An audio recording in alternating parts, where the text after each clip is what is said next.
Welcome back to Now. No Opportunity Wasted. I'm your host, Angelica Ross. This is the podcast where we talk about taking control of our lives, seizing those opportunities, and making sure that we don't sit around waiting for somebody else to change things for us. Truth is, ain't nobody coming to save us, but that doesn't mean that we're powerless.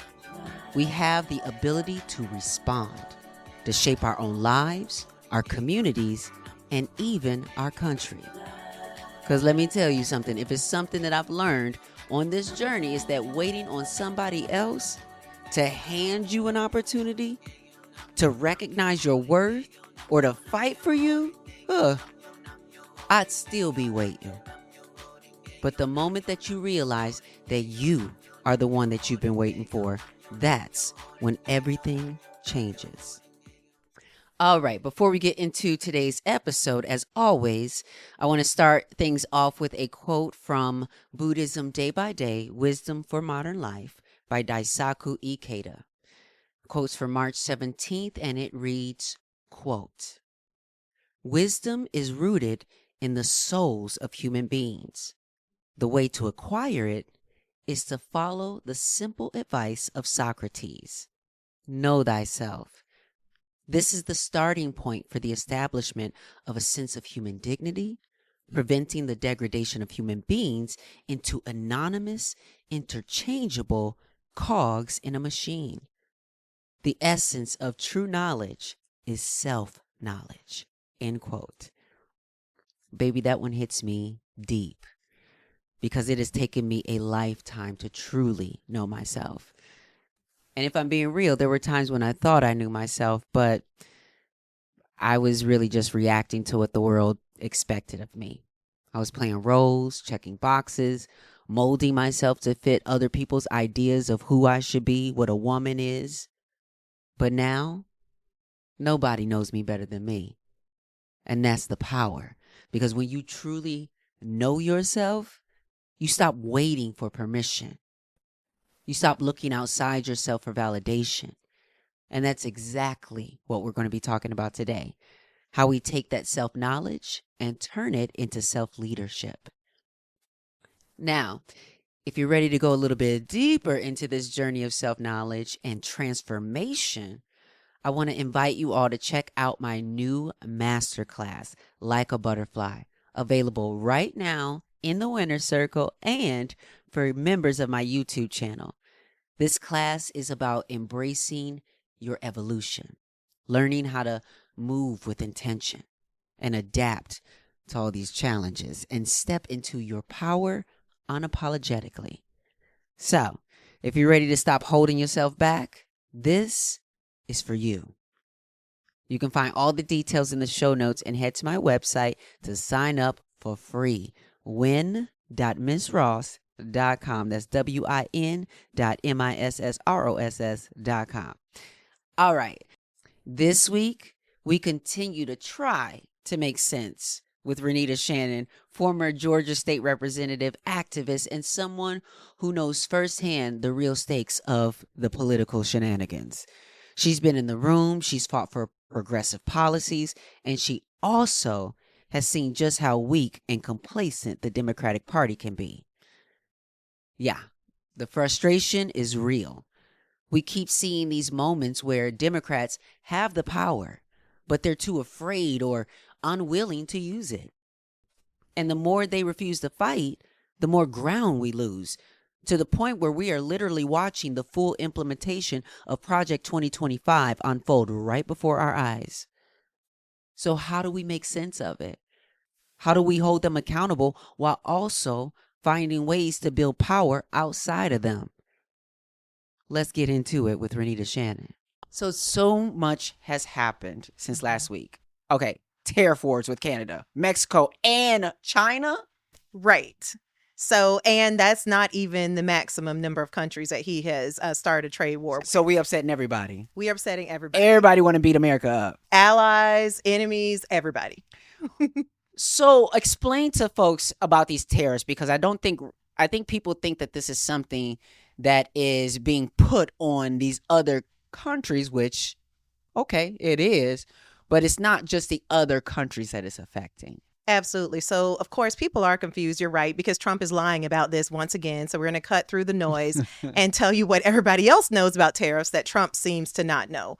Okay, so let's just start with what are tariffs? Yes. Tariffs are basically a tax that you pay on anything that does not come from the United States. So, that could be imported goods, that could be fruits and vegetables. It's really just anything that we don't produce or grow here in the United States. And the point of a tariff is to, I guess, be an income stream for that country. The point of a tariff, in the sense of why Trump is putting these tariffs on these other countries, is to force people to buy American. Although when he started this tariff and this trade war, he said with Canada, for example, it was over the fact that they needed to reduce the amount of fentanyl that was coming into the country. So he's been slipping and sliding on the reasons why he started this trade war. But essentially, usually, politicians will put tariffs on imports to encourage Americans to buy American. But Trump don't even buy American. Like, aren't the Make America Great Again hats made in China? Everything's made in China. So, and most people know that. The other thing is that, so like, here's the thing that's so crazy about all this. People do not realize, I will say Americans don't realize, that the majority of the things that we consume, from our food to the products that we buy to the cars that we buy, everything that we consume, we do not make enough of our own stuff to be self-sustainable. So what that means is that most of the food do we not have the capability to make our own stuff? That's in debate. Yes, we may have the capability to make our own stuff, but the point is we don't. So for example, we get 2/3 of our produce, so that's fruits and vegetables, just from Mexico. 2/3. It's not just avocados. 2/3, not 2/3. one, two. Right. And I don't know if y'all know math, but there's only 3/3. It's a 1/3, 2/3, and 3/3 is a whole. Right. 2/3. 2/3. And so the point is that we are so interconnected with other countries that for many of the products that you use every day, we get them from other countries. It's just like the running joke where people will say, oh, everything's made in China, because you look at the bottom of everything and it is made in China. But the number one rule is, when you are dependent on somebody else for something, right, don't talk shit. Right. You can't talk shit. You cannot, especially when you don't have your resources set up. So that kind of brings me to the next point, which is that, we even get things like oil and gas from other countries. So it's not just fruits, vegetables, steel, aluminum. Oil and gas, child. Right. We're getting most of our food, most of our products from other countries. So, for example, Canada sends us oil and gas. So Canada provides electricity to about 1.5 million Americans, and they are threatening to turn the electricity off if this trade war continues. It sounds like it's more than a threat. I believe him. Justin Trudeau, even though he on his way out. Right.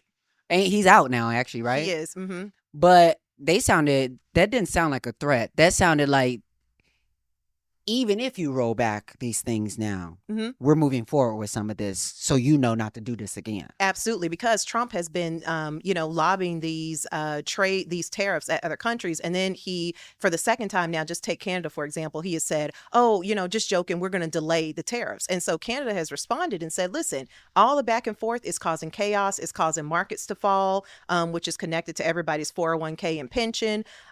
So they are saying, we're tired of the foolishness and we're going to move forward with these tariffs, and also might turn off your electricity.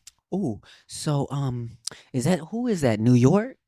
So there is a couple of states, I think it's New York, Minnesota, Michigan. There are a few states that actually get oil and gas from Canada. And so the other thing is that, like, even if you just look at the food that we import from Canada and Mexico, some economists are saying just the food tariffs alone could add $1,000 worth of increased expenses for families in the country.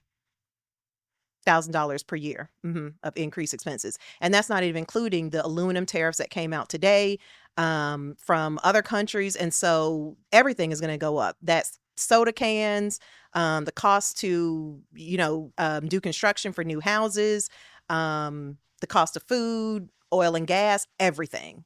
So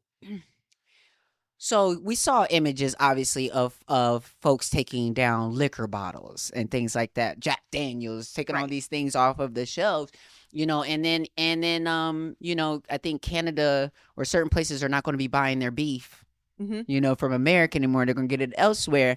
Um, for those who need to understand that if you don't drink alcohol or you don't eat beef, this is still going to affect you. This is still going to affect so many even stores and what they pay folks. Because right now, does this have anything to do in the conversation when it comes to worker wages? Well, it's definitely going to affect jobs. So take, for example, what you brought up, which was a brilliant point about the amount of alcohol that we ship to Canada and that Canada purchases from the United States. Jack Daniels is a supplier for Canada whiskey. And they, for example, had to lay off, I think of the estimate was like something about it. Yeah, it was close to like 1,000 workers in January. Oh, wow. And so now with this new tariff stuff going on, Canada has also said, okay, we're going to take all of the American liquor off the shelves. Like the liquor just will not be purchased. And the way it works is they are actually sending that liquor back to companies like Jack Daniels. So Jack Daniels, who just had to lay off a bunch of employees, you can imagine that this is a really bad time for them to be told they're losing a big customer. Yeah. So that could result in more job losses. And folks voted for Trump for this reason, to fix the economy, because the economy they said they voted for him for the economy. Isn't that right? Right. That's what some folks said. We know why folks voted for him. But right. Okay. Because can we? Okay. Can we really? We said we're gonna cut through the political noise, so let's cut through a little bit of this noise. I just don't believe a single person that says they voted for Trump for any other reason than the bigotry and the racism and the oppression, the white supremacy of it all. You align with one of those reasons. It ain't about the economy. Stop lying to everybody. You either racist, you're bigoted, you don't like trans folks, you think women need to be barefoot and pregnant in the kitchen. You subscribe to some of those things. And how is it that he has become the Christian president? How is it that people say, because of my faith, I voted for Trump? No, it's definitely not just about the economy. I mean, case in point, Democrats also want a great economy. We also have bills to pay. We also have, kids to feed and food to put on tables. So, it being about the economy is just a bunch of crap. Why do the American people, and how is it even a thing where people assume that Republicans or conservatives are more able to be economically responsible when they're showing they are not? But it's so interesting that you asked that question, because Republicans have branded themselves as the, party of business, the party, right, of small government. And so I think that, decade after decade, folks have not directly felt the tangible results of what it's like for Republicans to come in and do a very bad job. A lot of content I'm seeing on there lately is people sharing. We're about to get hurt. So everybody's going to feel what it is to elect a Republican president. I'm starting my own garden, particularly Trump. Me too. And I don't even have a green thumb. Half my plants are dying right now upstairs. But I am going to grow a green thumb. About to grow me some blueberries, some eggplant, the real eggplant. I'm going to grow me some, I'm going to find all the things to grow, and I'm just going to learn to be self-sufficient. Yeah, so the point is, no matter, the real eggplant, I'm going to grow me some, I'm going to find all the things to grow, and I'm just going to learn to be self-sufficient. Yes. The only people that are going to fare any kind of well in this are those who are already living in communal ways. Folks who have dinners, and basically feed their communities. You know what I mean? Like a lot of us trans folks who are taking care of each other, Black folks, Mexicans, folks who like are used to like bringing folks in and doing that. This individualistic mindset is not going to save anybody right now. Well, and that's certainly, you're going to need each other. We are going to need each other. That's certainly one way to fight it. I would argue that the reason why Trump doesn't understand why this is going to be so impactful on, everybody in the country is because for, millionaires and billionaires, they'll still be able to afford groceries next week. So absolutely. Oh my goodness. I feel like I've already felt the price increase. I think stuff is already going up. But why am I also hearing that Dems are getting mad at other Dems for resisting all of this? I mean, first of all, we just saw Al Green stand up and be the only one with the backbone and stand up. And then you got folks who are talking about him breaking decorum, and you got Hakeem Jeffries going on a rant and how folks need to be. Listen, I heard that he told them that they shouldn't do anything other than not clap. He don't even want them holding up signs. But I need them to know they need to be focused on fighting, not decorum. Right. So the moral of the story is don't listen to resistance is important, and don't listen to detractors telling you not to resist, even if it's your own team.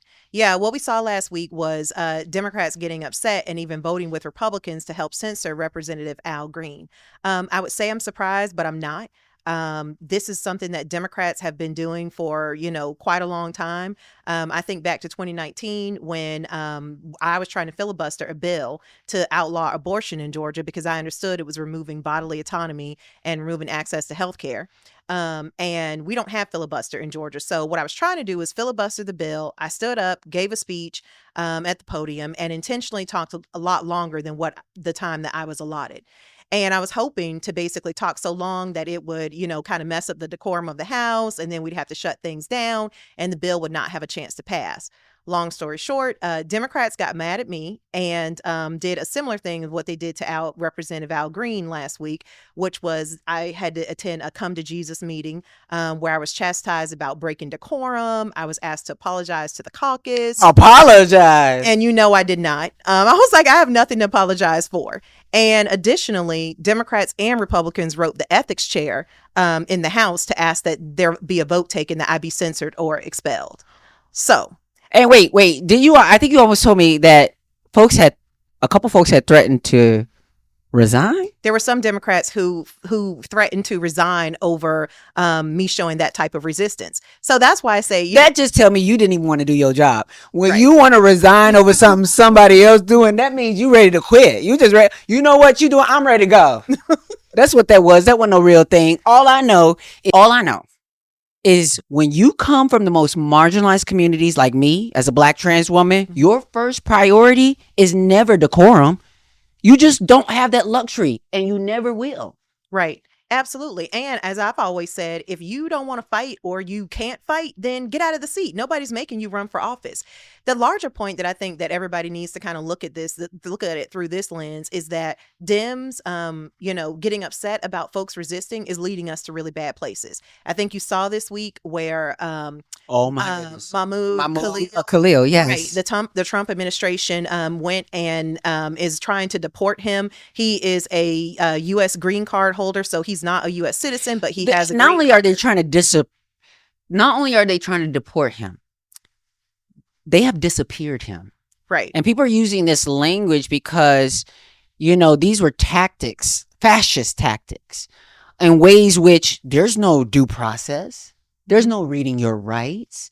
There's no respecting the fact that he's great. There's none of this stuff. So he's a legal resident. Well, also beyond that, we have something called the First Amendment. So the reason why he has been disappeared is because he was a leader at the student protest that took place, I think it was last year over Palestine. And so the point is that all of this didn't start with the Trump administration. Democrats held a press conference, if you remember, saying that, the folks who were standing in support of Palestine were to be labeled as extremists. So under the Biden administration, they were labeled as extremists at the time. That's why I was saying at the time. This is why I was saying this. If you don't make a very distinguished line of demarcation, folks are being so willfully obtuse on the internet, and I need you to stop it right now. I need you to stop it because I'm going to say right now, I know I didn't say it. Maybe there were a couple people out there that just said off the top of their head, Republicans and Democrats, they're the same. Maybe some people did say that. But I need you to understand some nuance. Understand that people ain't always breaking everything down like that. And understand that we're not saying that the Democrats and the Republicans are the exact same. I'm not saying that Harris would have done what is happening right now. I don't think she would. What I am saying is while I was protesting for Palestine, saying free Palestine, I was being labeled as anti-Semitic by the Democrats. There were police forces raining down on college campuses for protests under Democrats. Right. So when you set a precedent, Mm-hmm. you only set something up for them to go and make it even worse. So we can't now sit here and point at them like they're the ones who, no, they didn't start that. You could have taken your moment while you were on the podium. You could have took the moment to set the tone from that moment. But instead, you want to gaslight college students who in school learning words and learning things that adults don't even forgot. They don't even know anymore. And you're going to tell a student. And being anti-Zionist is also being anti-Semitic. Well, and the crazy thing is that one of the, the First Amendment and freedom of speech is one of those uniting principles that most people in the country would agree we need to keep strong. So for Democrats to become weak on that issue is just a point of, I don't understand what is to gain I don't think politically. they're no longer, I just don't think they're no longer the People's Party. I don't think the Democrats are no longer the liberating party. It's no longer about all of us having liberation because each time, they're telling one of us, one of our communities, hold on, we'll get to you. Whew. Listen, if that don't wake you up, I don't know what will. What Renita and I broke down is exactly why we cannot afford to sit on the sidelines waiting for someone to save us. Because if the people we put into power won't fight, then we're going to have to figure out how to fight for ourselves. And this ain't just about politics. This is about every single aspect of our lives. The personal is political. Whether it's our careers, our communities, or our personal growth, waiting on permission, baby, that's a losing game. And that brings me to today's guest, the one and the only Dashaun Wesley. Dashaun is a legend in ballroom, an actor, a host, a choreographer, but more than anything, he is someone who took control of his own narrative. He's someone who saw the value in his culture way before mainstream did, and he moved with intention to make sure that when the world finally caught up, he was already there, ready to lead. And if that's not a masterclass in self-knowledge, resilience, and power, I don't know what is. So, without further ado, let's get into my conversation with Dashaun Wesley. Well, welcome to Now, Dashaun Wesley. How are you? Angelica, baby, what's good, my love? How are Oh, you? it's so good to see I you. know we be And you close know up what? It's not here and only just good to there. see you, it's actually just good to see you like doing well. Mm, You just are constantly in your bag. Like I, I feel like every time I turn around, you in a different bag, and it's always what the category is I giving. mean, I'm just living the best one, so I just go out there and do the best stuff that makes a king like me exist and live. Now you in New York. You from New York, right? Yeah, I'm from New York City, But born you and where raised. you at right now? I'm in Los Angeles, honey. You can't. Can you talk about why you in Los Angeles? I don't know if you could talk about it. Yeah, I can talk about it. It's one of the things I've been in New York City all my life. So it's sort of like, I Okay. wanted a different change, something new, a different scenery, but quite interesting enough, although I've been in Los Angeles for 10 years, this marked my 10 year I've been out here. Um, I still go back to New York City like once or twice a month. Yeah, I I'm mean, always back because home. when it's in you, but listen, I never caught on to New York. I have a lot of friends who, really are ride or die New York. And listen, I love to visit. It was wonderful when I was on Broadway. That was cute. Uh-huh. It was I a cute remember it. feel and a cute look for a moment. I lived in Uh-huh. Harlem. I was always hitting up that Jamaican restaurant that was open 24 hours up there in Mm-hmm. Harlem. Mm. You know Oh, what I'm how I saying? So miss it so. you know what I mean? Like, oh my goodness, being able to have that kind of food. But Yes. New York is a little high price for me. It's a little rich Mm, for my blood for I feel for you. what they giving. You know what I'm saying? Like they give you Yeah. very small space. But Mm-hmm. I heard recently that you are. Can I say that you're on The Voice? Oh, well, yeah, I was just there as a dancer, on The Voice. Oh, You know, really? I'm a very they call us the kind of like, oh gosh, what they call it, like the not the alternative kind of style, but the outside style that's on there. So this is kind of why I was kind of highlighted a little bit more than everyone else because I have this unique style. Ah. So I was about to say because what I really was holding out for uh-huh. was you being on The Voice for your voice. Yeah, I ain't ready for that yet. I was just supporting the artist who was going and competing, shout out Because to you him. have you if anybody, if I would call anybody in this day and age the voice, because that's Whitney, but But boy. like the if I would call somebody the other voice, it would be you because your voice is so distinguishable. I remember being on set with on Pose and Leomi Leomi will have me cracking up because Leomi like, now Dashaun, you gonna have to raise that voice up a little bit, you fooling all us girls whatever. Right, and And it'd I be was like, like, yeah, no, what's that's up, y'all? How y'all doing? Y'all good? Okay, right. let's do this. But they just need to know that the Butch Queens have the Butch Boys have the voices like that too. You know what? It's funny enough, They during be that giving, and not to mention they've been after the girls a little bit. true. I mean, well, listen, the space is much different than where it was years ago now. So, people Mm-hmm. are more comfortable in the space to speak in, live in, and also be in. So Mm-hmm. that's why I'm loving it Mm-hmm. today, no matter where it is.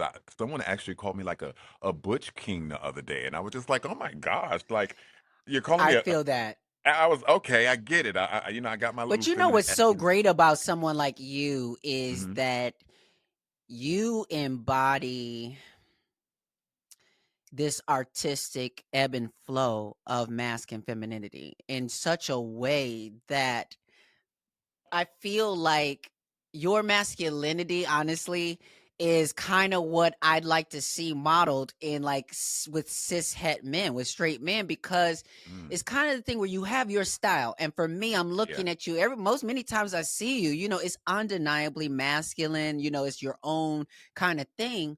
But whenever you want to put any kind of twist on it, you do. And it gives authentic. It doesn't give that you're wearing Hmm. something that you shouldn't be wearing. It Hmm. literally gives, this is what is natural for me.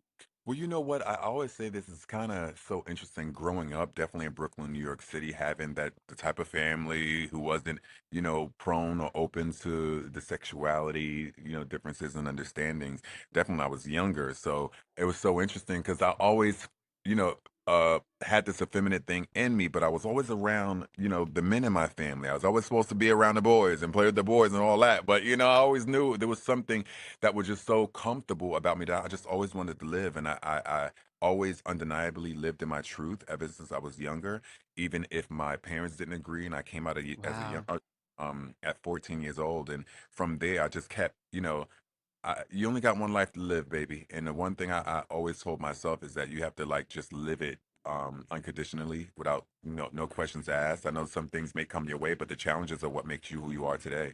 And Baby, that's well, listen, you just hit on the topic today because the podcast is No Opportunity Wasted, and the yeah. reason why I started doing this was because so many people would pull me aside or look at me and be like, "Oh my God, Angelica Ross, oh my, you do this, you do that. I'm meeting you, and maybe you are going to sprinkle some fairy dust on my life, and something will happen, and blah blah blah." I'm like, "Wait, listen. What all of this is about, number one, is that I am just one person and one reflection of what this can look like, of No, what, Sade. when you live for your own self, of what this can look like. But Mm-hmm. at the end of the day, No Opportunity Wasted is all about, what do you do with opportunities? Mm-hmm. Because there are many people that I know who Yes. squander opportunities, who don't Yes. show up for the opportunities. Yes. I think we even saw that many times on Pose, where Pose was such a spectrum, meaning Mm-hmm. what a lot of people didn't know that were coming into that space that were new was that everybody starts out in Yes. it being an extra and doing things. So I know, Yeah. baby, you are legendary Yeah. in the ballroom scene, but you're gonna be an extra You're gonna be an on extra here. Yeah. you, And and these I know moments people were in their feelings originally about gagging. that, and Yeah. they were gagging and they were like, I'm so and so and I shouldn't. But I think that what was wonderful, what happened over time is that What I love to see happen is shared knowledge and shared experience, because what happens is I may not have a lot of experience in ballroom, but baby, I've been Mm-hmm. acting and I've been Mm-hmm. acting for a long time. And so I shared a lot of my acting experience with whoever would listen. There were Oh people my who would God. And there were people who were asking me yeah. questions about, what to do or what have you, but it literally is about how you showed up, not just to the category, but to the opportunity. So Yes. talk to me about like how close or different was what we saw on TV as far as the ballroom life and culture, and what your experience was coming from your family into the ballroom families. Well, baby, I started early. Again, I started at 14, Wow. running to the West Village, from high school. But it's so interesting because I always kept myself on time when I had to do things. Like I was home before I needed to be, but I was out in the village or going to Hetrick Martin Institute or going to GMHC and going to the drop-in centers and trying to understand this life or this person that I was. And I realized when I went out, of course, the first time I ever went, I seen voguing, so this is why that walks into that space. But when I went out, I started to see people who act like me and looked like me and was comfortable, and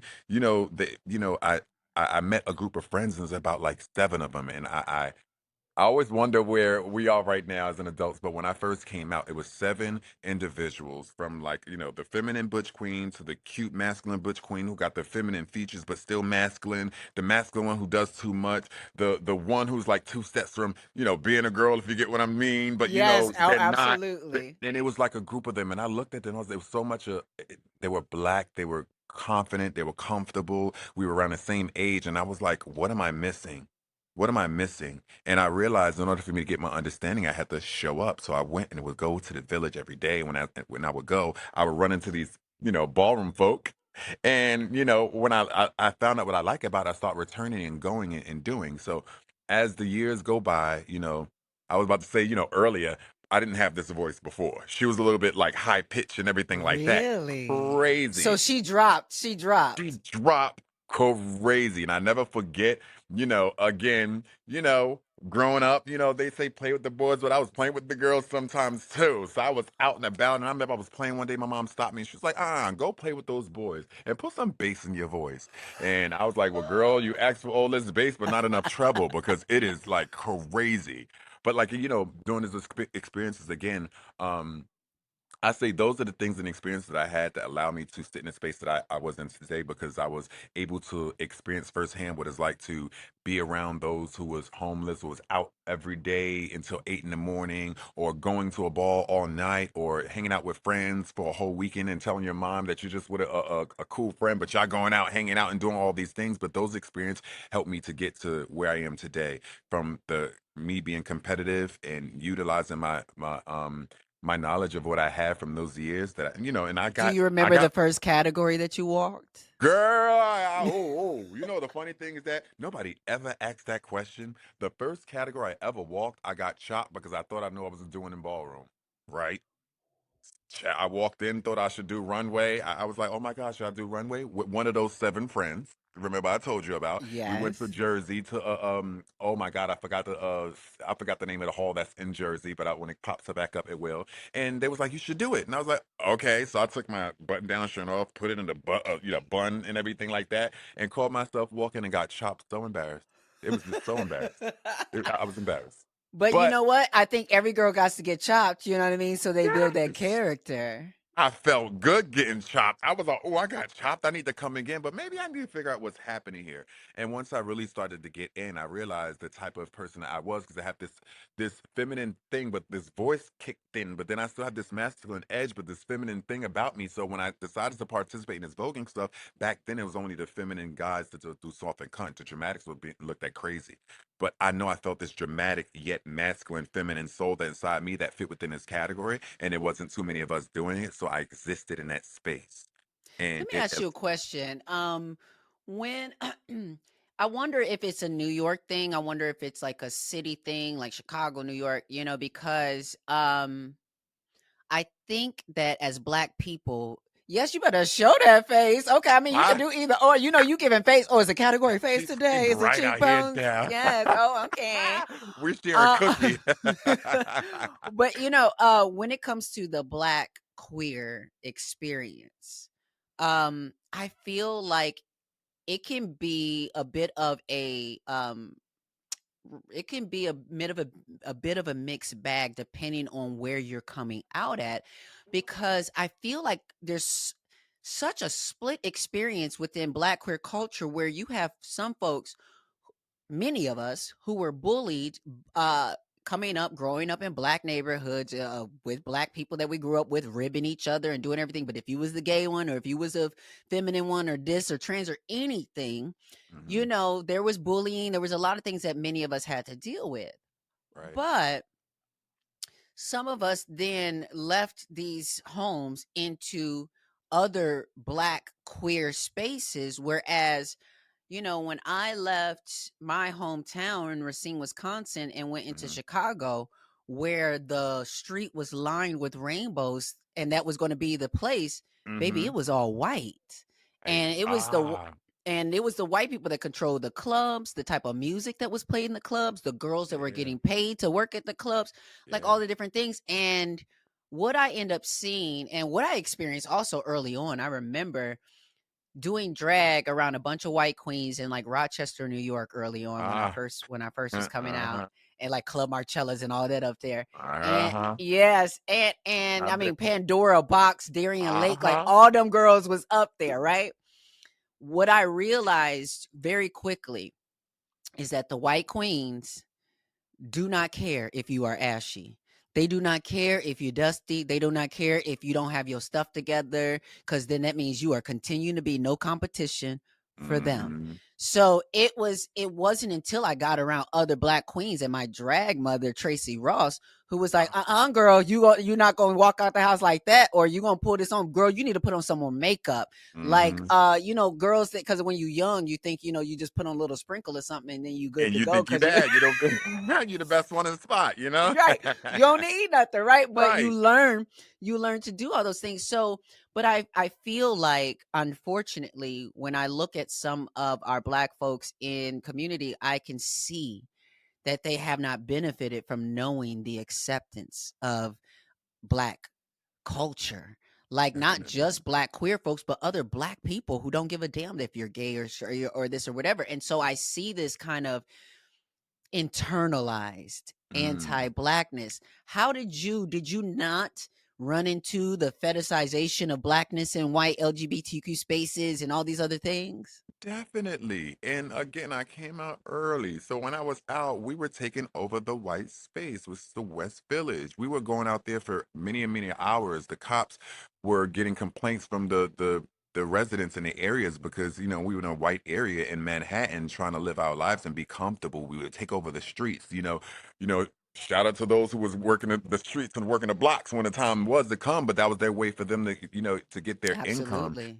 And that was one of the things that has existed because in ballroom, which we face too, because again, we occupy these other spaces and try to make it our own, or we'll try to, exist in this space where we could just be ourselves.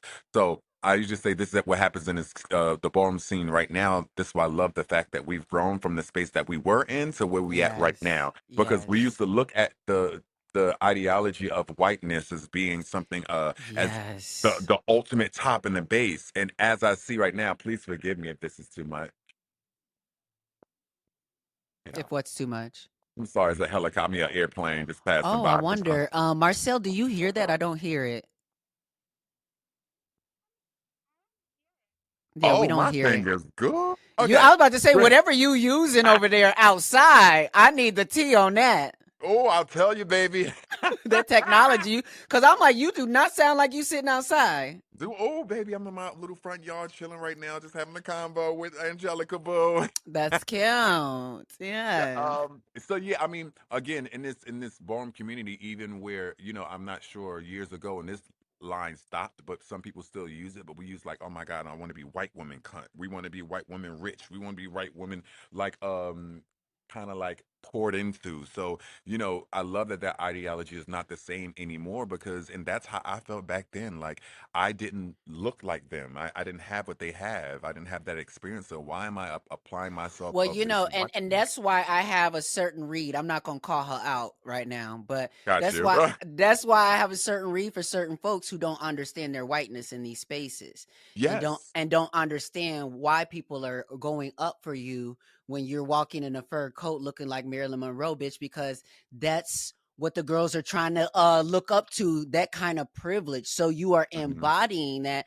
Be respectful in the space that, like, we created the space because black and brown people weren't getting the light, and they're Yeah. still carrying this colorism, carrying anti-blackness, carrying what I would call the booby trap of Yeah. realness. Yeah, yeah. Oh, child, we had that conversation, that realness conversation, and I'm totally with and agree about the difference about how it existed back then because people were just trying to live their life and be, themselves compared to what's happening today, baby. Do what you feel, live your life, breathe, eat, chew, dress, like do what you do compared to back then. Like if I wore pink, I would be in a lot of trouble. If I wanted to walk the face category, they'd be like, "Girl, sit down." S- What? No, So you knowing. I mean, no shit. I be telling you, Angelica, I feel like I could cookie sometimes too. And sometimes people be like, Deshaun, you should walk face. I be like, no, because I know what I could dominate y'all. And right now, I know what I can exist in this space. But when the time comes. But that's what I mean about it, Angelica. And even what I'm experiencing even now, what's happening here is because our community space is so big now. We're not Mhm. just underground Mhm. anymore. We're now Mhm. mainstream, as they call it. And what happens Mhm. is we've grown into a space to where now people haven't experienced the same struggles that we have as being African American, Black, Latino people in this culture, or the type of experience we have as minorities. But we go to these countries where they enjoy this space in this world, but they didn't grow up like we did. They didn't Right. experience like we have. And it's this is why, like myself and others, go out and I educate and give them the culture and make sure that, again, in order for you to understand this, you have to like deep dive in. You have to understand. You can't just go out, see what you see, and oh my God, I like this, I want to do it. Because when you come here, you gag because you'll find out you'll get red before you hit the runway. You'll be like, well, why did I get red? Because I like doing this. But so Right. it's Right. so it's educating not only the people who enjoy it, who are outside of what we know, because we know a bitch will get her life because she's dressed as Marilyn Monroe because she fit the aesthetic. But Right. again, this is the only the kind of space that we get that can acknowledge things like that, but understand like why do we acknowledge this? We'll let you know why we are Absolutely. now open to the space, allowing people to be in Russia and be in houses and have ballroom and start ballroom, but making sure that the community, stays exactly or addresses what needs to be done because we ain't gonna do nothing but grow bigger, baby. Absolutely. Now, Definitely in these what spaces. how do you, as people understand, like, especially you know, um with ballroom, with so much being about, realness and trying to fit up to, like, obviously, if the world were fair, there this girl would be a model, or this person would be in the military, or this person is Mm-hmm. very much giving all these aesthetics.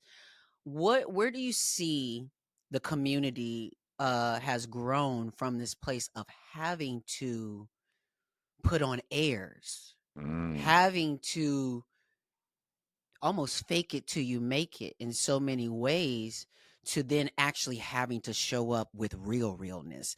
Are you seeing that, because I think that that's what is required for the folks who are transitioning from the Mm-hmm. ballroom scene into mainstream society, that might need you to show up for a 4 a.m. call time, or that might need you to show up for, certain things. So what are the many ways, I think, or what are some of the ways that you would say you've seen the ballroom culture mature? Um, I'll start back from a space to where, again, I don't care about telling what year I came out in ballroom. Like my first experience was 1997. My first participation was 98 when I tried to jump on that runway situation. But like the growth that I realized is that it was a very violent place, child. It was very, very, very violent, and I mean violent because if you said the wrong thing to somebody, you never know what may occur. I've seen Right. one time somebody was just participating in a category and someone lost, and the other person just got up and just hit him. but we was in that culture of like, of it was just I'm not sure what the anger or the how why everyone's so upset, but I can understand what we all have been through of why we in this space just trying to celebrate, be one another, and sort of the black family, like the cousins go against each other, aunts and uncles argue and read. But what I love about the maturity is that we've also expanded our minds and brains to, number one, again, grow to other spaces outside of our own in America, to those all over the world. Mm-hmm. There are still categories that need some upgrading and some fine tuning that we are now opening up. And I think I love the fact that the younger generation actually came here and created their own space so they can have the type of fun that they can have, because sometimes in the kind of mainstream old space, we still stuck within that old rules. But Yeah. some people still think that we need to have on a suit and tie to be best dressed as a man. That it doesn't exist anymore. That suit and Right. tie that's not it. I don't. That woman don't need to wear a gown just for her to be best Well, dressed. one of the things too, I think that we showed in Pose, but I think that, even though that was the 1980s, Mhm. we're still seeing this today. Yes. And to be honest, I was at this ball and I just knew some mistakes were being made and some girls were about to get gooped, because there are girls who swear they are real as rain, but you want to put some cis women on the judges panel, baby. Oh, And then baby. they had the girls touching their chins and their throats, and I'm sitting over to the side like, oh my Nagging. God, what is happening? Girl, Because was I on the microphone while that was going on?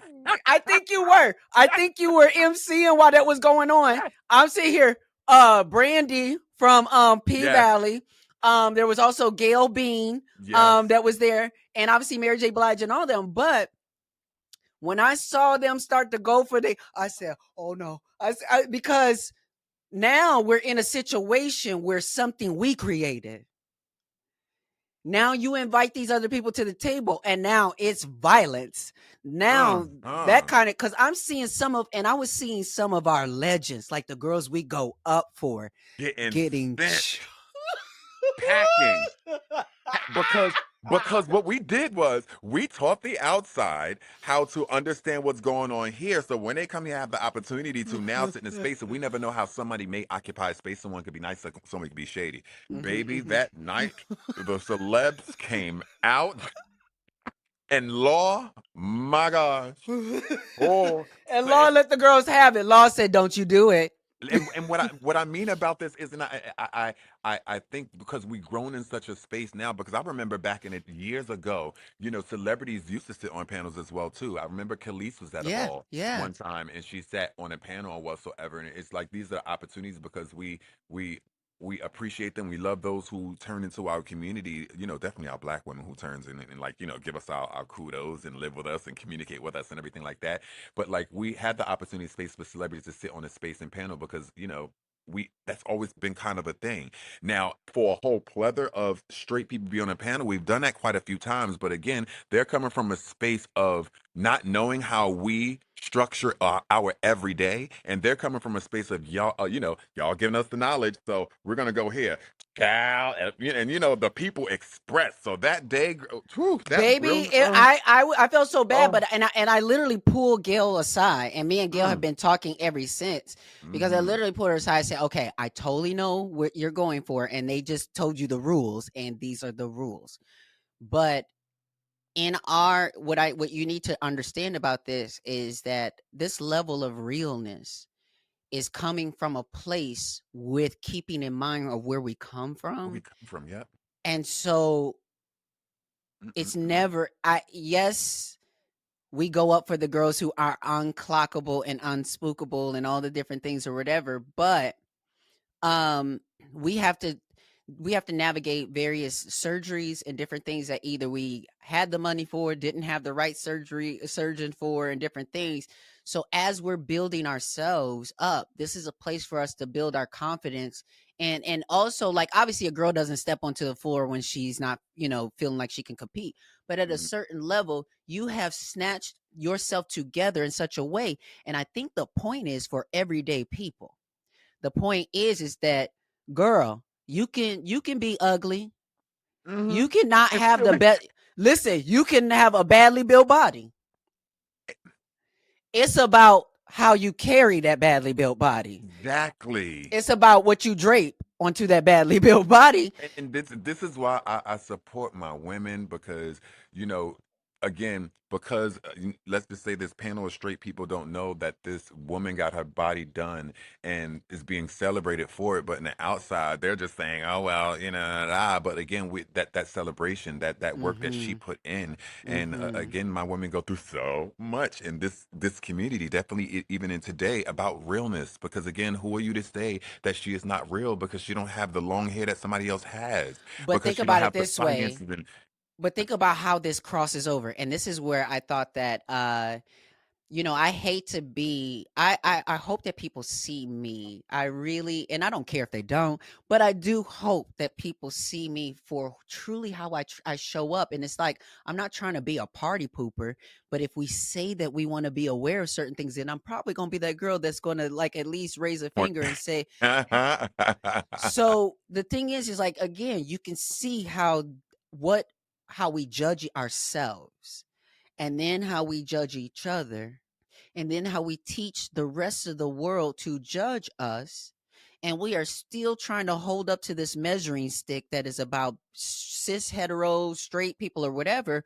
When in reality, I had to comment under Kiki Palmer. She did a post and she was saying like, why is it that men have these Adam's apples? I was always attracted to these men with their Adam's apples and blah blah blah whatever. And it was something very innocent, so it's not something that you Mhm. go on and drag somebody for. Right.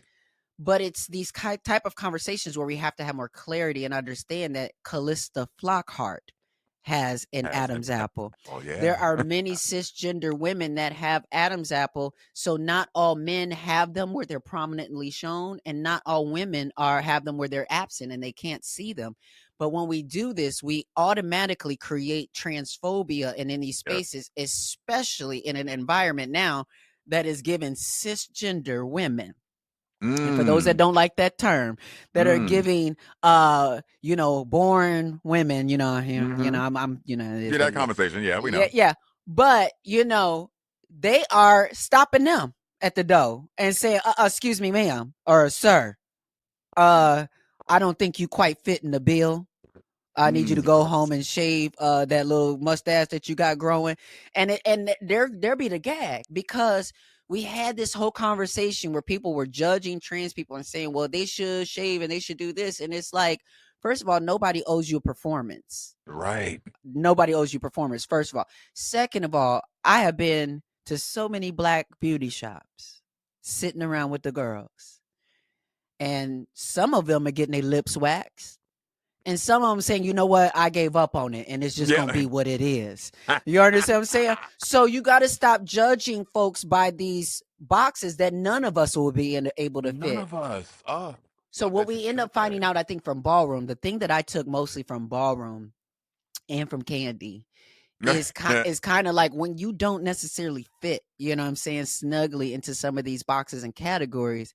Well, bitch, maybe you need to walk your own and create your own path, but learn how to do so in ways that take what's available, color, Mm. texture, whatever the things are, and learn what works for your shapes and your colors and your things. Because I'm telling you right now, it's somebody right now that ain't got the best body, that ain't got the best face, but because they know how to have style and present themselves and show up to work making a coin, baby, they probably got a lot of people trying to get married and trying to, come after them. Well, you said it right. Again, if if we as a community don't do what we have to do, the experiences that, like you said, how imposed the people in the background got to know. Sometimes you got to experience to get there. I can't tell you how many times I sat in the background in spaces that wasn't even familiar to my own. But like, you have to put in that work in order for that to have the outcome to even make the change that's what's happening today for the future. I'm How did always you like, how did you make the leap from being in the background there in Pose to then being the host of Legendary? well, you know what? It's shocking enough because I'll tell you this. So I'll go behind prior before what I've been doing before it even got to a post situation. Like before it was teaching classes and traveling the world and all that other stuff. I was always competing everywhere, and myself and others in my space used to. I'll go back to this. I was watching America's Best Dance Crew one time, like before they decided to put us on the season, and like the Mm-hmm. people were doing our moves, and that was like, how would they know about doing a move from our community?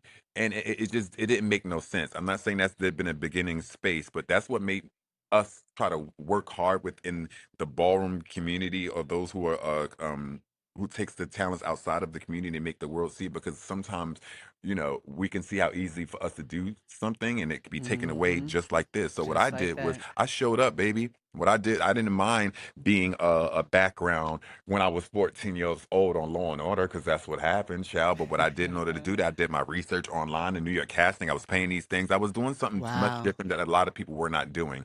So I was Absolutely. applying myself. At the same time, when I was younger, or until a specific time, I used to model too. So I was in Yeah. front of the camera. I learned how to move in front of the camera. I learned how my body. I learned how to put shapes on because of this experiences I was going through while I was experiencing the same culture, what it was. And in the back of my mind, Angelica, I have to be real. I'll take it back to the first time I stepped foot on the floor. I always said this is going to be bigger than what it is, and in order for me to, I need to apply what I feel. And So I was you kind saw of, the opportunity I way. Yeah. way, Angelica, I swear I've seen it way before. And even Mm-hmm. now I'll push it back to the stuff that's been done, whether if I went on tour with Rihanna, whether I was in music videos, Wow. whether I went to Vienna with all these celebrities, and for the Baby, I life was in of a all. hotel room one day and saw your picture like as art on the wall. I was like, is that Deshaun? Like on the whole, it's a fancy hotel too. Yeah, funny enough, I still got that video, Angelica, of you sending me. You was like, hold on, I'm inside the hotel, and look who on the wall. And I'm like, oh my gosh. And again, that reminds me of the small things that I put in, the $150 job you got to do, which gives you Mm-hmm. so much of this exposure, but they're not paying attention to you. They doing this. And when I kept, and I was consistent, I was doing what I had to do, I would go to Pose. And I went to season one for Pose, and I remember season one, I only did the very first episode.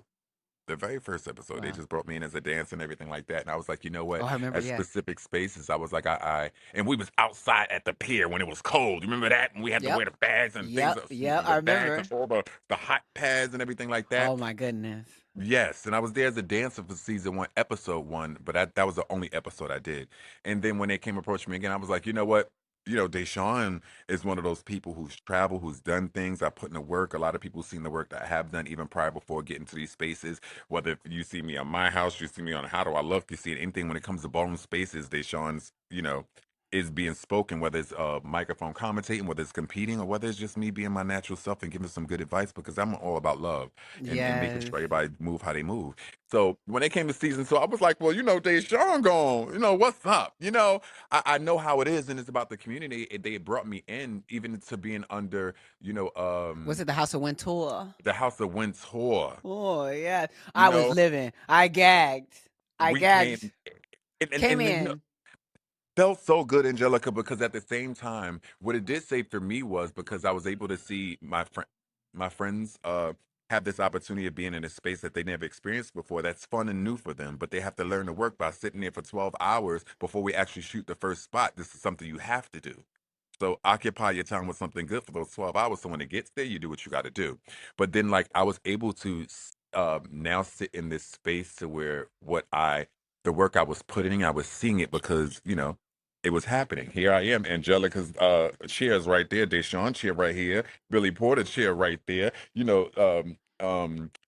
Alexa's chair right there. Angel, and I'm Mm-hmm. like, for me, that was like, okay, Deshaun, obviously what you're doing must be happening right. And when it came to Legendary, that's because again, when it came to the producers speaking to them, we were speaking to the producers of Scout Productions for 2 years before we actually put on the very first episode. Because Wow.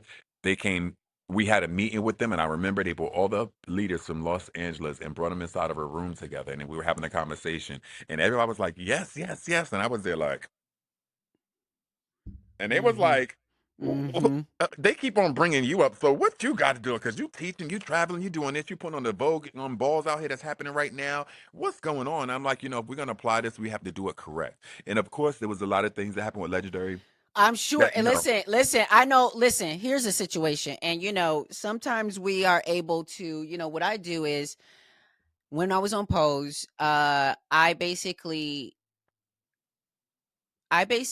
acknowledged the voices from people who were voicing the things that maybe we couldn't at the time voice, that stuff that was going on that people could see that was happening, and I think with Pose, with shows like Legendary, one thing that folks have to realize across the board, working on the project or watching the project, is that it's a collaboration. As Mm-hmm. an actor, I brought candy, but I had no control over a whole bunch of other Oh, yeah. stuff. There were so many things going on, and I was so ready for this opportunity. But there were many people who weren't, and there were other so Mm-hmm. much drama and things that were going on. And so, what I like to say is that, like, I believe that there are many ways that Pose and Legendary, I think, could have been better. But when we're talking about the society and the time that we're in, it was better than Baby, anything that we've ever than anything had. we've ever had. Legendary was its own moment. The way that our community, now for me, I preferred like the first season vibes in the sense of like when the audience was there, but then I know that Yeah, COVID happened and like changed the way that you all had to yeah, film that. But then also, I could see moments of struggle in the production of whiteness trying to infiltrate more into the space and taking up space in performance spaces and things like that, as well as like very tricky conversation of bringing the cis straight women into the space, into the judge space, where, like we said, it's almost like reflective of what happened with the Mary J. Blige pageant, in the yes, sense that it's like, yes. we want y'all here, but also there's got to be a respect of like being in this space, and also we as a community have got to learn to stop putting more weight on them than we do on our own stars. We continue to do that throughout Pride. I love all of these major stars and celebrities, but we have stars and celebrities of our own making, from Vincent, yourself, Alex Newall, Mila Jam, myself, 2 a.m. Ricky. There's so many Mm-hmm. rappers and Yes, Seven Deep, and like yes. there's so many queer artists that we don't even know about ourselves, but we're True. still focusing on the other folks. So Mm. like one thing that I know I'm going to be doing for Pride coming in here in Atlanta is basically focusing on queer local talent and putting on my own event. Mm. Because I think if we don't celebrate our stars, we cannot expect for people outside our community to celebrate them. I agree with you, Angelica, and I say this is exactly why I do what I do today, right? Because like I've sat in spaces and rooms so far, and I know I'll have that moment of opportunity to express these experiences, but sitting inside these room with executives and they're like, we want to do things this way. I'm like, no, it can't happen that way. And when you do it that way, this is what's going to happen. And if you don't allow us to be and exist and do what we do, because we are we're doing what we're doing, and you're paying attention for a reason. So let us exist, let us have these things. That's why I continuously do what I have to do still to this day, Angelica. When it comes to industry stuff that doesn't go right, it's still stuff that I still say no to till to this day. I know sometimes I get opportunities to be the only vulgar there, who presented itself on The Voice on the stage, but there was other vulgars as well there too. But what I mean is, like, what it did was, I wasn't brought in because my agency brought me in. I wasn't brought in because I'm part of this big situation. I was brought in because we have a relationship with people, and they know what the importance of having the right and the correct there. And I'm so happy Absolutely. that I'm, you know, Absolutely. people And would you're say, such yeah, a pleasure. You're such a, one thing I love about you, Deshaun, like, you know, I whether we were on the set of Pose or whether we were in a ballroom situation, you have always just had such a warm and welcoming and supportive energy. I'm gonna tell you right now though, and I don't give a damn, but I'm gonna tell you right now, like I've seen it and I felt it, where whether it was I was on the set of Pose and people didn't see it for me initially, or whether it's I come back and I go to ballroom spaces and folks are mugging me the whole time, or because you're there's Angelica. Uh-huh. baby I know all that's, kind yeah. all kind of just shenanigans going on, or like say for instance, even at that Mary J. Blige, that at that ball, I was coming out on behalf of Gilead to make remarks, Yeah. and one of the things that we kind of talked about was me coming out to my new song Purr, which I basically created for the ballroom, scene. And so I give this stuff to and I could tell, like, even as I'm saying that folks weren't really trying to give me that space, and but I kind of paid it. I was just like, okay, I kind of Mhm. noticed a little reluctance, but Mm-hmm. okay, but thank you for doing it. So then I go out, and when I tell you I couldn't hear the song. I just started talking, and I was just like, "Oh yeah, if you can hear it, that song that's playing, that's my new song, Mm-hmm. Purr," and Mm-hmm. blah blah blah. And I just kept going like nothing was nothing. Yeah. And then, Saucy Santana came out a little bit later, and the walls were shaking. You understand what I'm saying, with the music? And so there have just been big and small ways in which I've experienced shade from, Mm-hmm. the community. And, for me, I've just been consistent. And that's what I love about you, is that regardless of how people see it for me or don't, I stay consistent with the positive energy that I bring into this space. Because you're actually your knowledge, your information, your experiences, you're running into path with others is given opportunities to either get the knowledge they need, or you're going to guide them in the right place so they can get it. You know, Always. I think, yes, we live in a place because it's so popular. People just want to be the next one, and I do this because I love it, and I'm being acknowledged for it. Thank you, but like I do it because I love it, and then that's why I still do it to this day. But I know there's people. This is why I'm the I They can't want the say outcomes. yeah, like they want to see the pictures, the photos, the being next to celebrities and what other stuff. Again, I get it, I understand it, but when you love something so much, so dearly, and you put in the work into it to make sure that you'll get the perfect results, not only for yourself but for others. This is why you know I myself, with a few others, will continuously do what we do because this is not Hmm. it's not a job for me. I just love doing it. I Well, enjoy I having think this conversation. it's like the influencers as well. It's like Yeah. what you listen, y'all. If you hear me, the sound of my voice, Uh-huh. I'm telling you right now, hang it up, flat screen. If you are trying to be an influencer, Oh, yeah. but They don't they but don't have any authority on anything, meaning, what are you influencing, sweetie? So here, I mean, and people want to be influencers for the engagement, for the followers, for the brand deals, for certain things. But what is your passion? What is your authority? What is your expertise? That is what is going to basically anchor you in being influential. yeah. But you can't be influential if you do not have authority in anything you're talking about. I don't even care if it could be marketing. Right. Mhm. Marketing. Baby, there's so many things to know about marketing, Gotcha. as well as like the bandwagon propaganda. Yes. There are different Jumping ways that on. the different things that they do, but the more things that you know, like as an expertise, the more you can influence the marketing industry or makeup.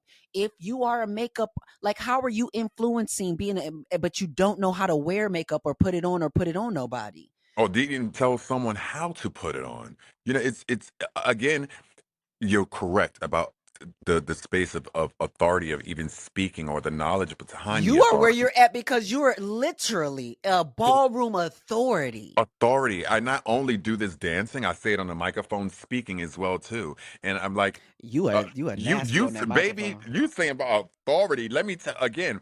I can say one of the best experiences I had on poles is had the opportunity to see you work, bitch.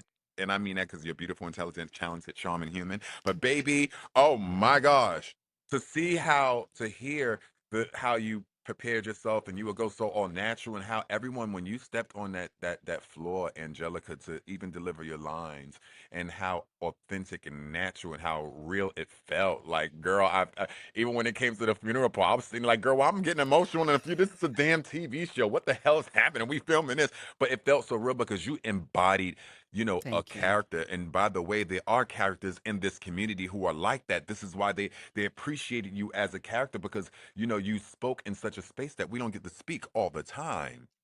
Baby, when I Some tell you, that character, I told one of my friends, Kenya Summer or mm-hmm. excuse me, not that Kenya, Kenya No, gotcha. Black. Oh yeah, Kenya Black. I love me some Kenya Black. Kenya Yes, Black. yes, So yes. I grew up with Kenya Black. I grew up. Ah, She was my drag sister. She was around when I first would come around with a half fall wig, and wearing no mm-hmm. makeup, and thought I was the T.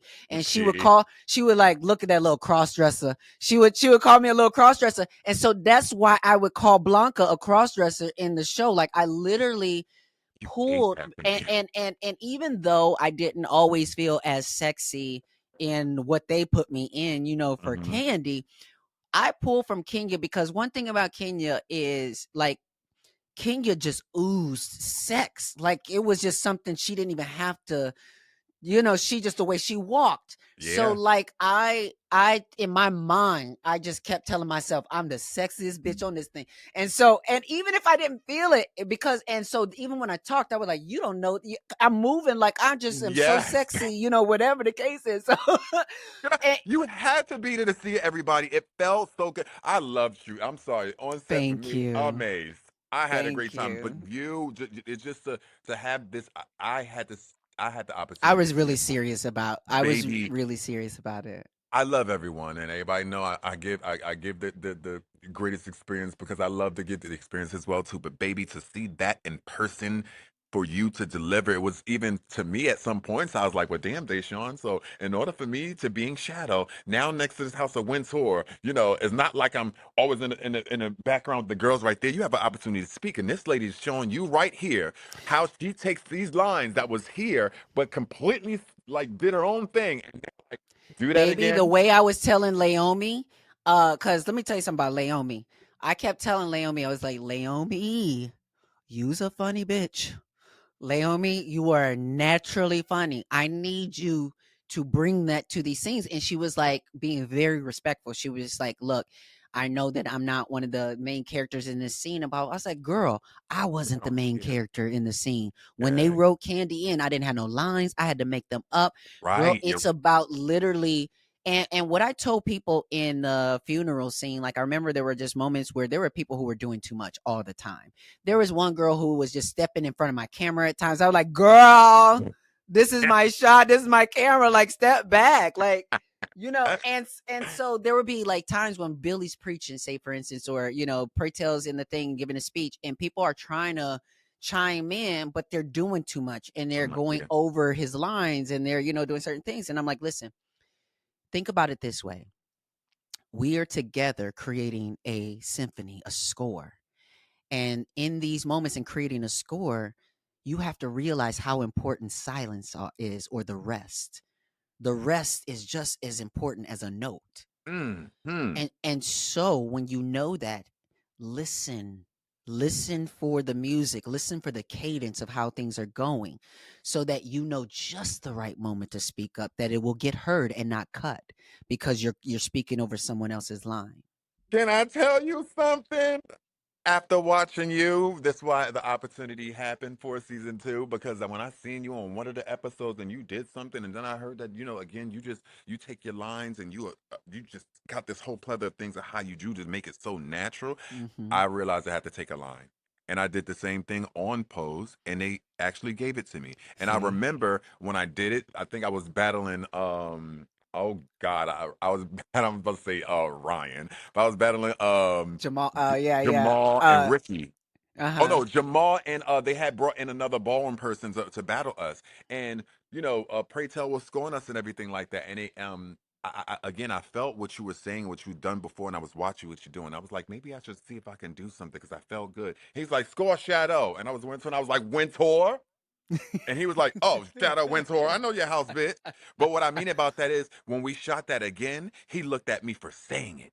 Absolutely. And that means like again that finding that melting line now when we recorded it again, because we had to do it again and again. Now we're doing it from the camera from the back again, And again. tell you what I learned was, the writers, they have what they wrote, and we would go in to do the blocking, Blocking. the blocking rehearsal, and then we would. So in the beginning, what I would do is I would say the lines as they wrote it the first time. The second time, I'd go in with my own spin, and then they'd usually be like, that, do that one. And Mhm. so then I started just trusting myself more and more and more, and I started making edits to the script in Girl. my trailer. I was like, okay, and I'm one of the only people I would tell you that would actually shorten my lines. Mm. And I would shorten them just because the way I needed to roll off my tongue, I need this to be less wordy. I need this to sound differently. And so I would literally change it and make it shorter. And by doing so, what I allowed for them to do was catch my action more than my words. Mhm.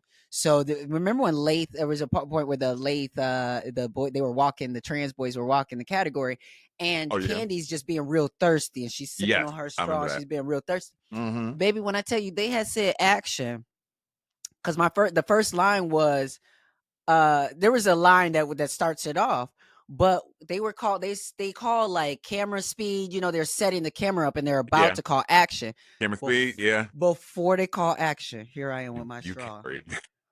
And Carrying. I'm doing I'm doing. They didn't even call action yet, and I know that. And later they told me they was like, "Get Angelica, she's on, she's going right now." Like they were saying, like, start recording Get her her. right now because she's already in. Mm. So it really is not about. They say there are no small parts, only small actors, All small actors. Oh, baby. baby. You Because are you couldn't make me small on screen if you tried to. no shade. No shade. No shade. No And I'm sure they Sade, used as you you. would say. No Did you shade they coin got that? you. Yes, I did. I was about to say, because wait a minute. I wait, because I ain't heard it nowhere until I heard you say no Sade. And now, like, and I want to make sure, that's why I'm saying it here right now. I want to make sure y'all know right here, right now. If somebody is saying instead of no shade, they saying no Sade, that comes from none other than Dashaun Wesley. I just want to give props and credit And where credit again, is it due. is no shade to Sade. It's giving y'all not throwing no shade to Sade. Okay, so I'm Right. like no Sade, no No shade to Sade. Sade. No, yes, But absolutely. No, listen, you did that. You ate that. it's but like coming from a space of, again, like you said, being a creative, and it comes through naturally, like, or you just have a feeling, or it moves within you, even to a space of creating little words, or just having an opportunity to host a damn show. Like, let's Well, get and into the. now I hear that you taking that voice into. Are you doing music too?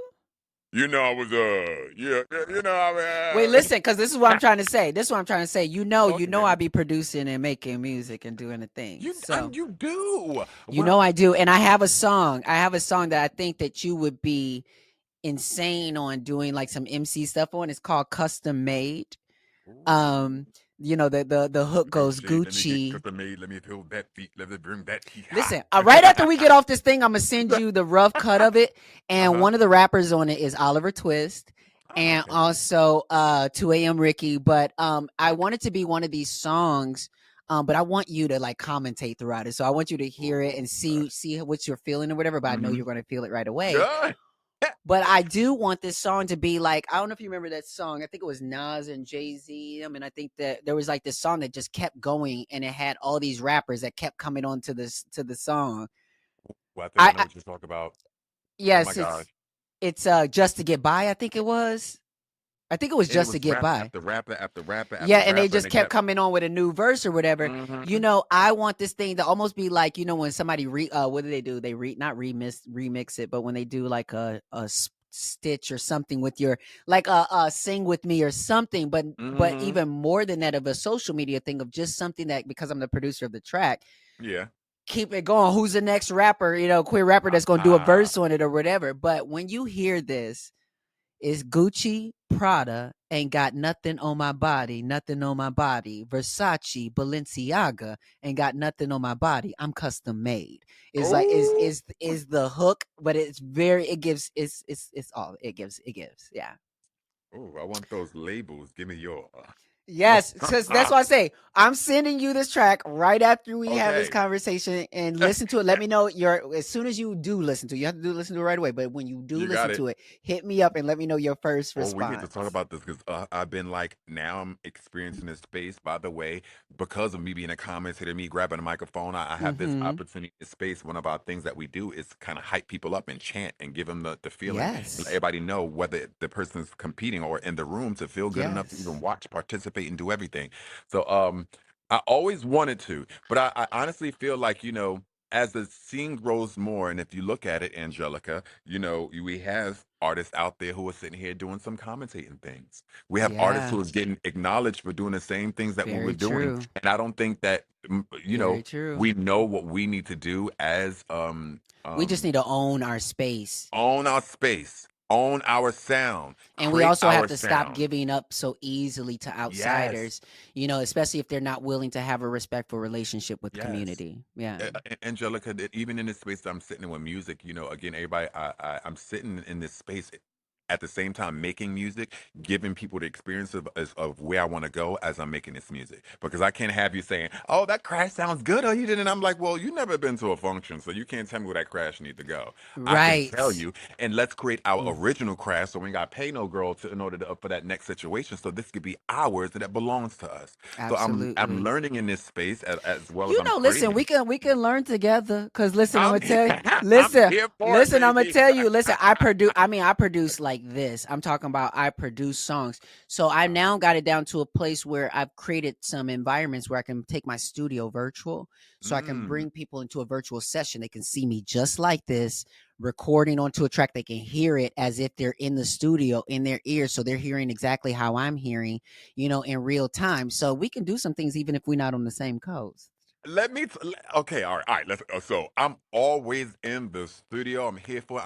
I actually taught myself a lot of things before I decided to jump into this music stuff. So I wanted to learn the behind the scenes stuff, so I realized Mhm. what I'm getting myself into. Besides, Mhm. before jumping in here, and I realized Mhm. even as a public figure here in this space of today, I now notice I'm walking in a new space, but people know who I am, and they're like, "Oh, you that guy? Come here." So I run into learning how to navigate this game even in this, and baby, this Yes. this music stuff is Yeah. quite unique, honey. And you know this, I you cannot have. believe the sharks and the different things that and all the things that go down and how people get taken advantage of and just steamrolled and all kind of things. But I learned and you learn quickly. Mm-hmm. And I can honestly say I have some amazing people who are even great artists that who give me knowledge whenever I can actually call on one person who I am going to acknowledge. Shout out to Maya. Whenever Maya the singer, whenever I give her a Yes. little Oh my holler, she's the first one who taught me about split God. sheets. Yeah. Falling in love with you. I'm Falling. falling Yeah. in love with you. I'm falling. Oh my God. That album, Moon, forget what it but that was oh my Is it her God. But latest? What her yes. latest project she came out with? I She's like haven't she's dived into it she's yet. moving now. Like She Maya's looks always been this. amazing. That's that vegan diet. Vegan diet. Yeah, that's that vegan life she got going on. So she taught me about like how to come up with these contracts, and she taught me about Yes. Split split sheets and sheets, and mhm. notice about points and how people play with it. And when it comes to a producer and the engineer or the person Yes. which are publishing and all this other jazz, and I'm so glad Absolutely. I learned all that. So when I do jump into this, I know how to play this game and what to ask for. I know how to own my Absolutely. masters. I know how to take control of my masters, get my full percentage of it, or at least get majority of it. Absolutely. So At least hold on to your publishing for yes, your split there's. cuz a lot of times when people are doing these splits they don't realize that they'll keep your publishing if you don't speak up and say I actually have my own publishing so I'll take my publishing split too. Oh, Angelica, I know like one of my babies right now who's going through something like this with the artist right now, and the artist is just paying them out. And I'm like, well, where did you record? And where did you do this? And I realize what they are letting go because what they don't know. Right. And Right. it sucks Right. because we don't have this knowledge as we are stepping into this space. And by the way, because But of sometimes you let go. But sometimes you let go, and this is what I'm gonna tell you. awesome. I'm gonna give you this little note to let go, because as a person who gets paid a lot of money to do speaking engagements, Hmm. you a corporation, we are going to it's going to be a lovely fee. Hmm. But the situation is so many black trans led organizations or queer organizations, they don't have the budgets to pay me to come in. And so many times I either do something on a sliding scale, or if I'm booked to be in a city at some big company here, if I have time in Yeah. another day, Hmm. I'll go ahead and visit to another place that doesn't have the budget. And I say that to Yeah. say that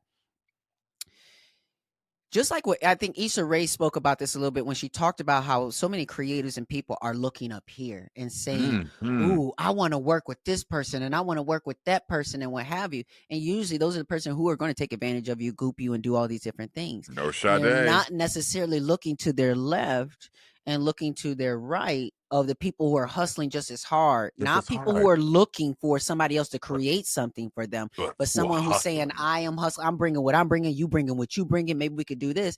Then my split with this person looks like, just a regular split versus, me working with, let's say, an artist that I don't believe in, that whatever, then I'm just going to charge you, a whatever fee to Yeah, do. Yeah. 5K just to get these type Well, things not even about me not out. even that. Like I might not, if I know you not like a huge artist or whatever, I'm just gonna charge you regular stuff. Mm-hmm. But like working with other folks, you gotta be on top of, that business in certain ways because even though there might not be money up front, they have the star power or they have certain things that can make it turn into something on the back end. So if it ain't up front, then check, then look out for me on the back end. But I also work with other artists where I know they're not there yet as far as like, uh-oh. Uh-oh. Uh-oh, Me? there we Is that go. me? No, Okay. that I was was like, oh, me. was that me? Okay. I think that was something had my Oh, you was hitting camera. his toes, baby. I was like, oh, Yes, my camera had paused for a second. That means it's about the time to wrap up. They said you've been going for about an hour or something, girl. Yeah, I love it. Uh, I love it, baby. but yes, sometimes it's about building something together. So for me, as someone who runs Ableton, who runs and produces and does things, and I can create, I work with my vocal coach who creates melodies like insanely and sings kind of similar tone to me. So he's able to model a lot of stuff for Ah. me. We write together. He brings a lot to the table. So for us, it's a 50-50 thing. The only Mm-hmm. thing I ever really get extra is producer points because I'm producing the track. Producing, yeah, But yeah. outside of that, it's just we split things. I'm not charging for studio time. I'm not doing none of this kind of stuff because we are doing it We're together. doing it, yeah. But so when you are the value, when you are the situation, what I want to just even encourage you, as your career, as you go on, you're creating classes, you're doing all the things. You are the value, like you've seen and like you're showing, and you get to decide uh how to manifest that value. Mm-hmm. Sometimes that value is just you showing up. Yeah. And the people in the space are so Astounded, excited. ecstatic about it, yeah. Oh my God, Dashaun Wesley is here. And they're going to be inspired and they're going to see the value in just you showing up. And other people might not see the value, so you got to show it to them in dollars and cents. That's what I mean, and I'm with you, Angelica. Well, as When you're I right, was, you're right. When you yes, I'm with you when you're right. That is my motto today. I am with you when you're right, and I ain't with you Yes. when you're wrong. I'm not with you when you're wrong, Right, but I'm right. with you when you're right. And right now, I've been experiencing this even more now than I was before because, and as you've been seeing, you know. Even from a spot, I know we met each other before pose, but like even from a point of the spot, you've seen where moments where, and I've seen many moments where you were able to speak and be and there, and I'm just like, work, Angelica. We just did Pride last year, I performed, and they had the girls vote, my kids vote for me when you for your song. But Yes, what I mean yes. about this is I realized the first part about it is showing up. It's showing First. up, and it depends on how you show up in this room as well too, because some people could just be there, but that just being there doesn't mean just about anything. And that's why I said I respect this space that the info you just said about authority and your speaking and presence that deals with authority as well too. Mm-hmm. Even with your mannerisms, authority it works as Mm-hmm. well too, because some people Mm-hmm. could be nasty and shady, some people could be nice and still be shady. But what Mm-hmm. I mean is like you're right about that. I've noticed how I need to show up because I noticed what my community isn't doing in some spaces, so I have to show up. I'm learning about stuff that I Yeah. was never privy to, but I Mm-hmm. realize if I don't hand or approach this in such a learning and also knowledgeable space. I'm just trying to do this to get the next buck, and Right. that's not what That's that not is what. about. Because Absolutely. yeah, it's bigger. Because honestly, and I realize the buck comes with it, and I'm like, oh shit. So the more you do, and or like and then when you know how you exist today, even know how to approach it. Because you're correct. When you go to a space, and then someone like, I can't come to you to do that, but if I'm out there, I may just slide on by. I may give you a little shout out, or stay there for do this little situation. But I realize this the space that we're growing in right now, and we have not been our community have not been educated into this as much. This is why you have very few people who are Yeah. existing to speak and make sure it goes in the right way. Mm-hmm. So I thank you so much, Angela, because again, I agree. There's a lot of things that we can still do that, because overall, and then my last kind of final thing when it comes to ballroom that I hope that we have, that I think that we are working towards, because a lot of our action things are changing, is that we Mm-hmm. have the headquarters so we can make a decisions and get our grants, financials, everything through this headquarters, so everybody can get their equal share, and everybody can Yes. go within the guidelines of rules that we all put in, because we're still going off of verbal rules rather than what we put down and Wow. what needs to Yeah. be set. Yeah. Because 100 years from now, when all of you girls are not here, how are they going to continue the legacy, continue the conversation, keep this going? I know what I did. I know what the work I put in to make sure that we can continuously go. How can we all do this? Why can't we come together to make this even bigger than what it is? Well, And baby, the language of America and capitalism is corporations. And at the end corporation. of the day, you are your family, it's an organization. And Mhm. there are many white people actually who have taken that very literally and have actually integrated that into the way that they move wealth by Yeah. putting their children into their companies in certain Yes. ways. And so Yes. I think that as ballroom, that is the next Backing. level, is taking your families and making corporations, and actually even giving did I freeze again? We can, okay, there we go. Um, turning these families and these houses into corporations and actually giving people responsibilities to the family, to the situation, whether that is like an entourage. Somebody was Mm-hmm. the driver, somebody was getting the weed, somebody was, choreographer, whatever Mm-hmm. it is, but creating this element that I'm a part of this organization and I am contributing. And if I don't know yet what my contribution is, then let me get about the business of finding out.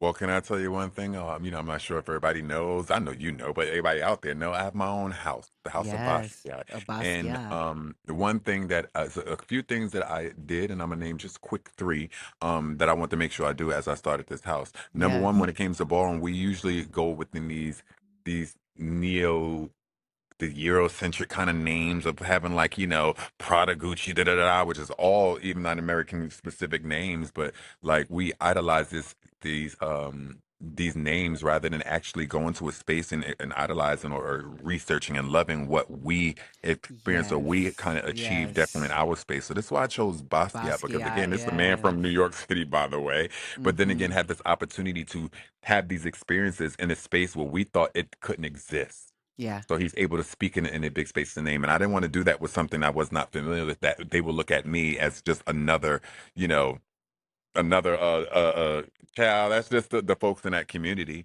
But what I wanted to do, that was one thing. Second was have a connection with them too. So my Mhm. house right now, we are in conversation with Jean Michael Basquiat Estate, just to make sure we go move it in the right space, because That's today, so you use great. a name, they'll take it Yes, of from you, course. Of course. so we are in contact with the sisters, in contact with their whole team to make sure we're doing things right. We're have so many opportunities that we have some things we're going to collaborate with, trying to get the right licenses and things, so stuff that we can use so we Wow. can That would be be so. great. Yeah, Yes. we're talking and working that out right now. I have no problem saying Wow. that. And the last thing I would say is about what you said earlier, and this is correct. I myself, just as well as my team, my board, and everybody that's with me to create this house, love me some Michelet. That's why we did this. But my house is a Yes. non for profit, because I one thing that I did not want to do Yes. was sit here and not do what we have to do in order to get the things that we needed, because of the experience what I experienced. I was younger in this space, I didn't Mhm. get, so I have to see Mhm. what I can do in order to provide those that. Now I'm an overall father, but I realize the space that we have to exist today. Incorporate yourself. Get something going on. I got great people who are helping with me, and I'm gonna say one thing that we're doing in conjunction. Now I know I could Yeah, go, no, listen, but give it. but again, we turn into this non for profit, and we have this. this partnership with LA Room and Board for youth and young adult in the LA Wow. area who don't have a place to stay. If they need a room and board, they're in college, they're in school. We provide them with this space. It's called, again, LA Room and Board. They're a nonprofit place that helps them get their resume together, make sure they get in school, they're in college, they Wow. have a space to stay and live. And what we did, we partnered with them so we can utilize members in our house who didn't have places to stay or needed something. And they gave us a section. We have, applied them there, let everything go on, and it worked out with Wow. a partnership with them. So I gotta go in and check on kids once a, you know. Yeah, no, that's incredible. Like literally, Deshaun, you are embodying the essence of no opportunity wasted. Not a single one. Mm-mm. Not a single one. Mm-mm. I can't wait to see what you do next. I can't wait to see you dancing on, on The Voice. I know that, for me, what I see for your future is the manifestation of a restoration of our being able to be participants in popular culture, and not just have to watch from the sidelines, but Yes. like really understand we've always been influencing the culture. They've Yes. always been sneaking into the ballrooms and into the clubs and into the spaces, taking dance moves, taking all kind of things. It's time for us to kind of lead in these Mm-hmm. spaces, and I see you as one of those leaders in the space. So Thank you, baby. keep And going. that's all I try to influence my community. I know I can influence others out there, influence my community to do better with what we got. Cause this child is $1 billion industry. Depends on what we do with it to make it what it is. Hello. Go get that money, y'all. No No shot. opportunity wasted. No No Sade. Sade. No Sade. Thank you so much, Deshaun, for joining us Angelica, now. I love me some you whenever we get to talk, cause you know we can keep We going. cause listen, I didn't even mean for it to be this long. I might have to cut this up into 2 parts. It's all Lord, good, baby. You got you, some good stuff we inside got here. we got some great stuff here. And thank you for joining me. We will be right back. All right, before we wrap up today's episode, I want to leave you with something to reflect on. A message that is just weighing on me. And luckily, the Lotus Sutra opening and closing chapters speaks directly to this, directly to what we're living in right now in the world. Quote, in a muddied kappa, in an evil age, there will be many things to fear. Evil demons will take possession of others and through them curse, revile, and heap shame on us. But we reverently trusting in the Buddha will put on an armor of perseverance. In order to preach this sutra, we will bear these difficult things. We care nothing for our bodies or our lives, but are anxious only for the unsurpassed way. End quote. Those words remind me of the storms that I have weathered, the betrayals, the setbacks, the pain that has felt unbearable at times. And yet, I'm not giving up. I'll never stop fighting for human rights, for world peace, and for dignity for all people. Because standing firm in your beliefs, in your values, in your mission, that's what it means to live with purpose. And it ain't easy. In fact, the more you speak truth, the more resistance you're going to face. But Nichiren Daishonin said it best. Quote, worthy persons deserve to be called so because they're not carried away by the 8 winds. Prosperity, decline, disgrace, honor, praise, censure, suffering, and pleasure. They are neither elated by prosperity nor grieved by decline. The heavenly gods will surely protect one who is unbending before the 8 winds. End quote. That's from the writings of Nichiren Daishonin, Volume 195. So, the storms are going to come, y'all. Just last night, Atlanta and so many parts of the country faced literal storms. A reminder that life is unpredictable, chaotic, and sometimes downright destructive. But what matters most isn't the storm itself, it's how we stand through it. How we refuse to be swayed by the winds of fear, oppression, or injustice. We got to remain rooted in the truth that every single person deserves the right to live freely, unimpeded by government oppression or religious extremism. And that means we can't just stand for ourselves. We got to stand up for each other because our lives are connected. The freedoms that we take for granted today can be taken from us tomorrow. The government is already using fascist tactics to disappear people without due process, people whose only crime is speaking out against injustice. These are not normal times, and we can't afford to act like they are.